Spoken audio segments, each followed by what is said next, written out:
Kuwait plans on using Gaydar for anyone who attempts to enter any of the Gulf cooperation countries.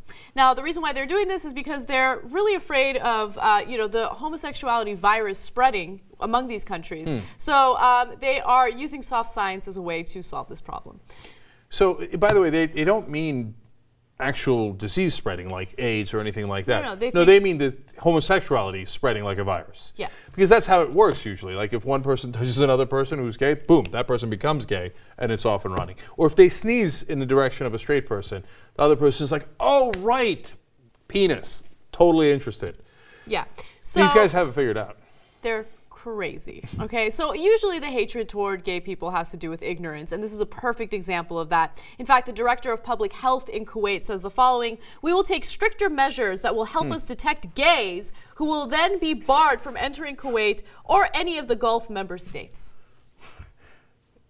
Those quotes always amuse me. I know it's serious because they terrible discrimination, etc. But like, we will be very strict with the gays.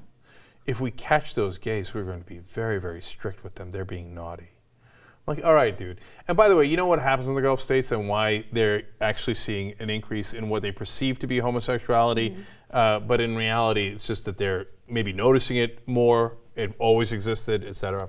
Is that they're not ever in contact with women, right? The women are covered up. They're kept in protective custody in their homes. In Saudi Arabia, they can't even drive, etc. So what do guys do? They keep hanging out with each other, especially when they're going through puberty. So since there's no women and there's only guys around, what do some of them do? They have sex with one another, right? It's actually, super ironically, your backwards culture that leads to more homosexual acts, right? And then you turn around and you're like, oh, the Westerners, the expats, they're spreading their gay virus all around here. No, ironically, it's your laws. And you should reconsider those. You should do a little gaydar on yourself and see what you come up with. So stupid. And by the way, look, I don't believe in this at all. I think it's 100% bullshit, right? But some researchers are arguing that you can look at facial features and determine whether or not someone's gay just by looking at how far their eyes are apart and things like that.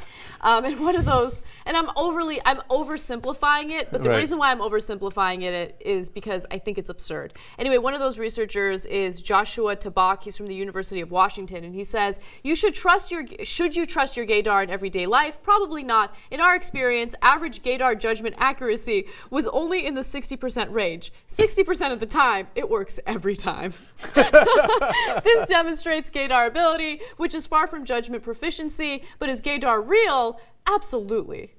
Not buying it, sorry. Okay, now that researcher's a real guy. He's not from Kuwait. He's not trying to discriminate against gays. And he says, be careful. If you think somebody might look gay, you're not necessarily right, etc. But we've noticed some things, etc.